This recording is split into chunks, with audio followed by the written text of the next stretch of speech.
IHS capítulo 4. Parte 1 de 3. A fundação da hierarquia. Comentários de Michael Robbins. Voltando ao texto. A aparição da hierarquia no planeta. Não se pretende, neste livro, tratar dos passos que levaram à fundação da hierarquia no planeta, nem considerar as condições que precederam o advento daqueles grandes seres. Isto pode ser estudado em outros livros de ocultismo do Ocidente e nas Sagradas Escrituras do Oriente.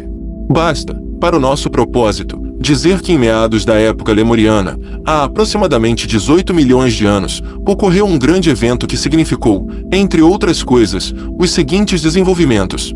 O Logos planetário do nosso esquema terrestre, um dos 7 espíritos diante do trono, encarnou fisicamente, e sob a forma de Sanat Kumara, o ancião dos dias e o senhor do mundo, desceu a este denso planeta físico. E permanece conosco desde então. Devido à extrema pureza de sua natureza e ao fato de que ele é, do ponto de vista humano, relativamente sem pecado e, portanto, incapaz de responder a qualquer coisa no plano físico denso, ele foi incapaz de assumir um corpo físico denso como o nosso, e tem que funcionar em seu corpo etérico.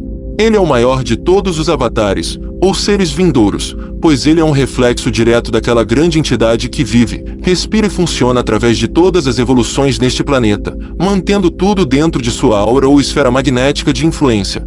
Comentário. A história oculta do nosso planeta é magistralmente elaborada em A Doutrina Secreta, de H.P. Blavatsky. No mundo ocidental, este tratado apresenta a exposição mais abrangente e volumosa do assunto. De acordo com a tradição da sabedoria eterna, a individualização ocorreu no nosso planeta, na nossa cadeia terrestre, há mais de 21 milhões de anos. O número apresentado é de 21.688.345 de anos atrás, escrito em Astrologia Esotérica, página 64, em 1932 ou 1933. Isto foi aproximadamente 3 milhões de anos antes da fundação da hierarquia oculta na Terra. Se Sanat Kumara estabeleceu a hierarquia espiritual, e também Shambhala, em nosso globo terrestre há cerca de 18 milhões de anos, na metade da Era Lemuriana, e se a Era Atlante durou cerca de 11 a 10 milhões de anos, então uma duração razoável para a Era Lemuriana é, talvez, cerca de 15 ou 16 milhões de anos. O tema da relação entre o nosso Logos planetário e Sanat Kumara é complexo e velado. Em algumas referências parecem ser seres diferentes. Em outra referência, Sanat Kumara é entendido como uma extensão do Logos planetário. Nesta referência, encontramos o Logos planetário encarnando fisicamente sob a forma de Sanat Kumara. Neste caso, encarnação física significa encarnação etérica. Nosso planeta, o globo físico denso da cadeia terrestre, é chamado de planeta físico denso, embora na realidade tenha muitas dimensões sutis. Disse que o nosso Logos planetário é um dos 7 espíritos diante do trono. Esta é uma afirmação curiosa. Presumivelmente, o trono é a sede do poder do Logos solar. Mas o Logos do nosso planeta está se expressando através de um planeta não sagrado. Alguém poderia imaginar que os 7 planetas sagrados do nosso sistema solar, Vulcano, Júpiter, Saturno, Mercúrio, Vênus, Netuno e Urano, dados na ordem dos raios que expressam principalmente neste momento, seriam os 7 espíritos. Talvez de alguma forma, ainda não revelada, a Terra seja parte de um desses logoi planetários superiores. Dizem-nos que Sanat Kumara não tem nenhuma relação real com o plano físico denso, que é composto pela substância residual do primeiro sistema solar. Temos, portanto, uma razão clara de por que sua influência deveria ser tão edificante. Ele nos levanta do envolvimento escravizador com a matéria grosseira. No que diz respeito ao nosso esquema terrestre, existem vários avatares de níveis variados. Dizem-nos que Sanat Kumara é o maior de todos. Como definição adicional da sua identidade, somos informados de que ele é um reflexo direto do Logos planetário, aquela grande entidade que vive, respira e funciona através de todas as evoluções neste planeta. Um avatar é, entre outras coisas, um que vem, o que significa que, quando chegar o momento propício para seu aparecimento, Sanat Kumara, o grande avatar, fará com que sua presença seja sentida de forma poderosa no plano etérico de nosso pequeno e denso planeta. Voltando ao texto. Nele vivemos, nos movemos e existimos, e nenhum de nós pode ultrapassar o raio de sua aura.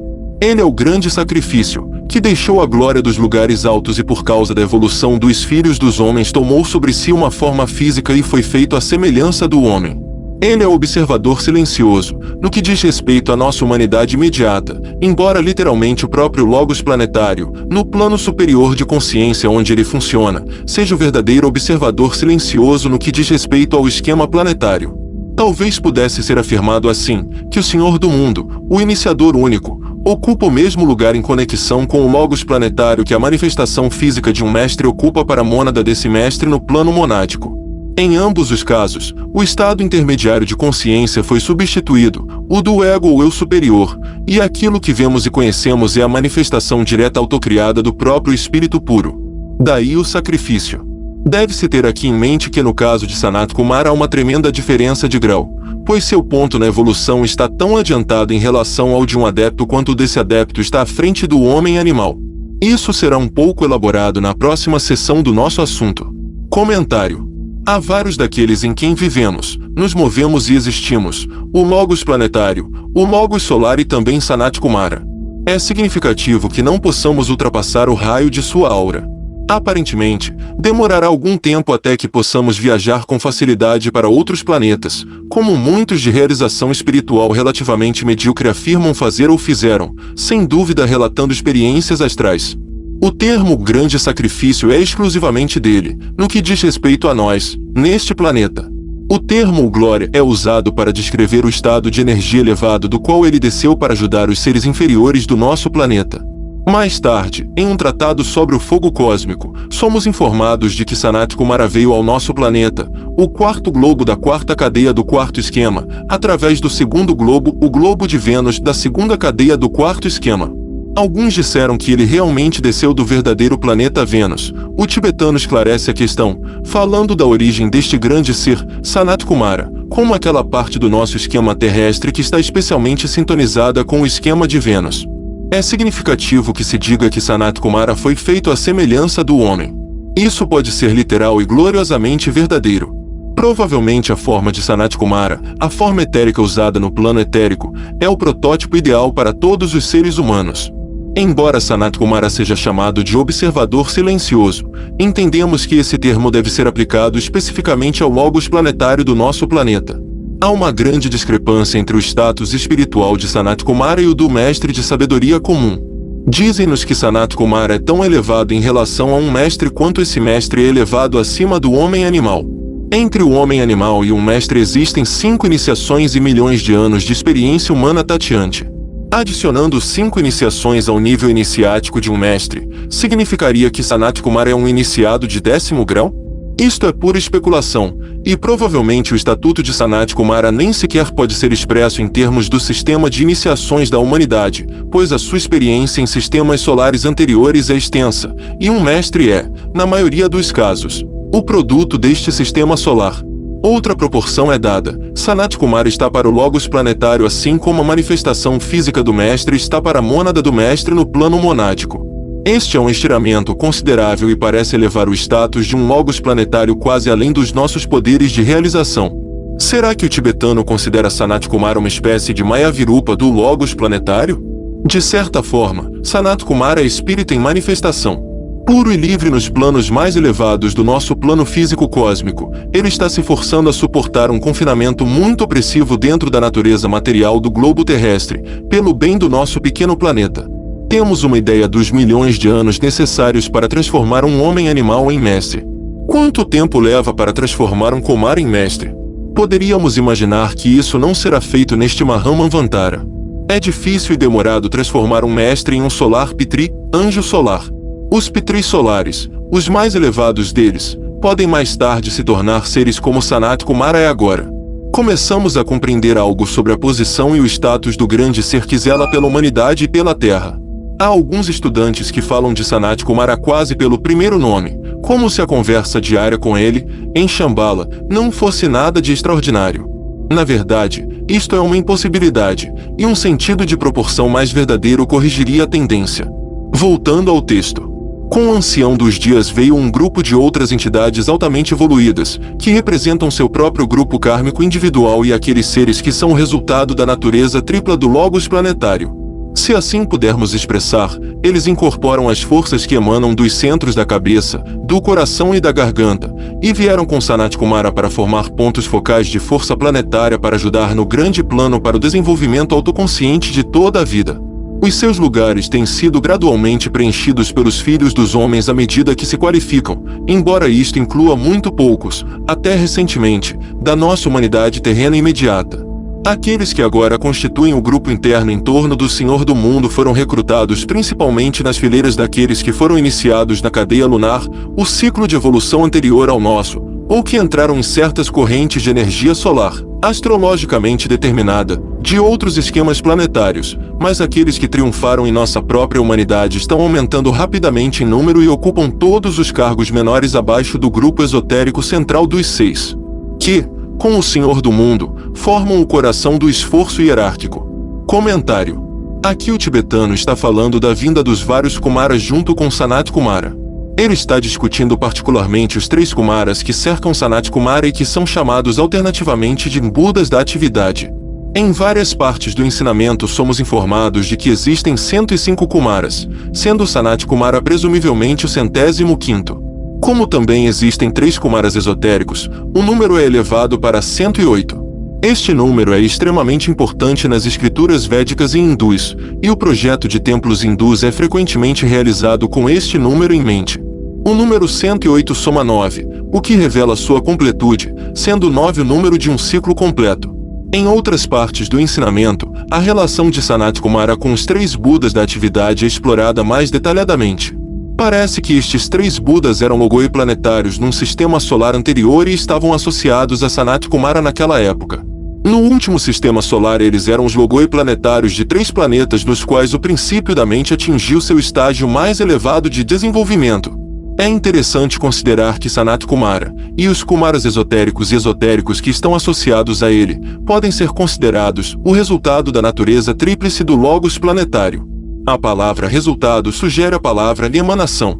Ao considerar a natureza de qualquer ser grande ou pequeno, a pergunta deve ser feita: em que aspecto este ser é uma emanação ou um resultado de algum ser maior do qual é um aspecto?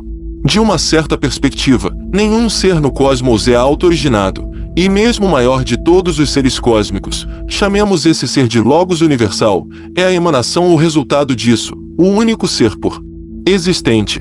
A partir da configuração estrutural aqui descrita, podemos entender Sanat Kumara funcionando como uma espécie de ponto dentro do triângulo, ou, talvez, um olho dentro de um triângulo, os Budas da atividade sendo o triângulo, representando os 3 aspectos da divindade funcionando através dos centros da cabeça, do coração e da garganta.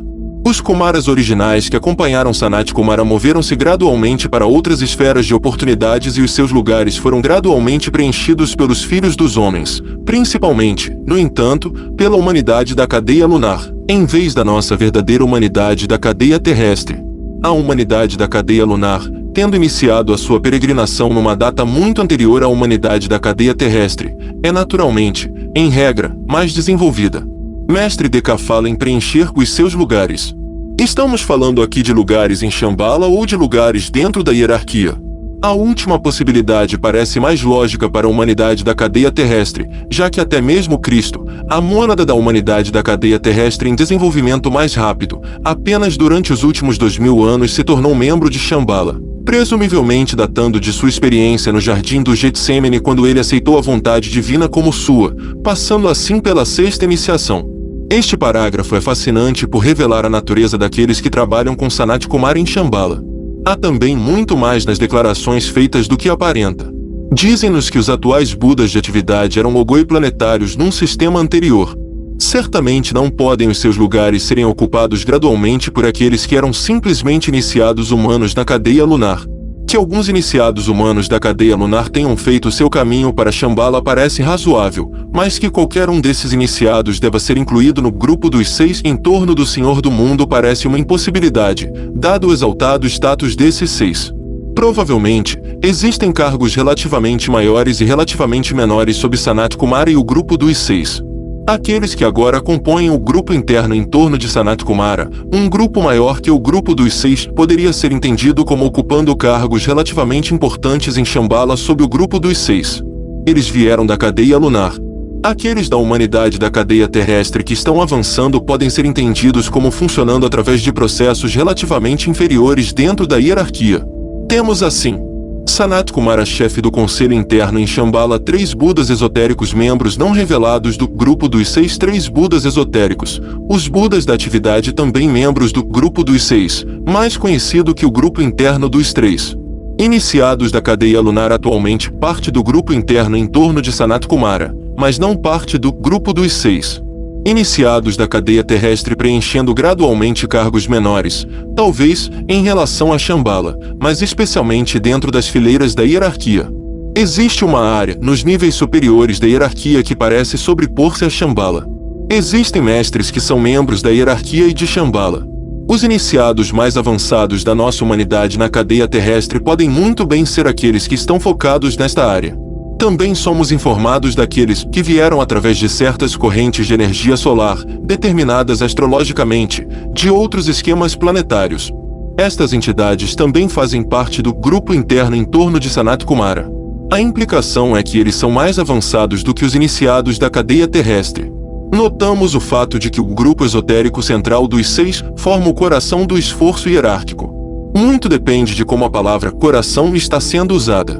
Normalmente, o Cristo é considerado cabeça da hierarquia espiritual, e certamente o seu coração. Aqui penso que o termo esforço hierárquico se refere não apenas à hierarquia espiritual do nosso planeta, mas a toda a estrutura hierárquica pela qual o planeta está organizado, incluindo todas as muitas hierarquias criativas, maiores e menores que o homem. Parece que Sanat Kumara e os 6 Kumaras que o rodeiam são o coração de todo este processo planetário e hierárquico. Shambhala é o ápice de todo esforço hierárquico em nosso planeta. Voltando ao texto. O efeito imediato. O resultado do seu advento, há milhões de anos, foi estupendo e os seus efeitos ainda se fazem sentir. Esses efeitos podem ser enumerados como segue. O Logos planetário em seu próprio plano foi capacitado a adotar um método mais direto na produção dos resultados que ele desejava para a execução de seu plano. Como é bem sabido, o esquema planetário, com seu globo denso e seus globos internos mais sutis, é para o Logos planetário o que o corpo físico e seus corpos mais sutis são para o homem. Portanto, a título de ilustração, pode-se dizer que a encarnação de Sanat Kumara foi análoga ao controle firme do controle autoconsciente que o ego de um ser humano assume sobre seus veículos quando o estágio necessário na evolução é alcançado. Foi dito que na cabeça de cada homem existem 7 centros de força, que estão ligados aos outros centros do corpo, e através dos quais a força do ego se espalha e circula, elaborando assim o plano. Sanat Kumara, com os outros 6 Kumaras, ocupa uma posição semelhante. Esses 7 centrais são os 7 centros principais da pessoa jurídica. Eles são os agentes diretores e os transmissores da energia, da força, do propósito e da vontade do Logos planetário em seu próprio plano. Este centro coronário planetário trabalha diretamente através dos centros do coração e da garganta e, portanto, controla todos os centros restantes. Isto é a título de ilustração e uma tentativa de mostrar a relação da hierarquia com sua fonte planetária, e também a estreita analogia entre o método de funcionamento de um Logos planetário e do homem, um microcosmo. Comentário. Quando o tibetano escreve sobre resultados estupensos, devemos pesar essa palavra cuidadosamente, pois seu senso de proporção é muito mais ajustado que o nosso e ele não é dado a exageros. Observe o uso da palavra advento, que normalmente é reservada para discussões sobre o nascimento do Mestre Jesus. O que está sendo discutido aqui é um advento muito maior em termos planetários. Fim da parte 1 de 3.